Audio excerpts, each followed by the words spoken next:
Hello friends, welcome to my channel. Friends, NTR భరోసా పెన్షన్కి సంబంధించి ఆంధ్రప్రదేశ్ రాష్ట్రంలో ఒక ప్రాంతం నుండి మరో ప్రాంతానికి పెన్షన్ బదిలీ కొరకు ఆప్షన్ అయితే ఇప్పుడు ఓపెన్ అయింది.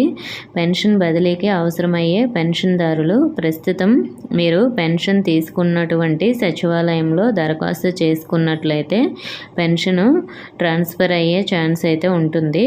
ఈ ట్రాన్స్ఫర్ చేయడానికి కావాల్సిన డాక్యుమెంట్స్ ఏమిటంటే, ఒకటి పెన్షన్ ఐడి, 2 ఏ ప్రాంతానికి బదిలీ చేయాలనుకుంటున్నారో ఆ ప్రాంతానికి సంబంధించి జిల్లా, మండలం, సచివాలయం పేరు అవసరం ఉంటుంది.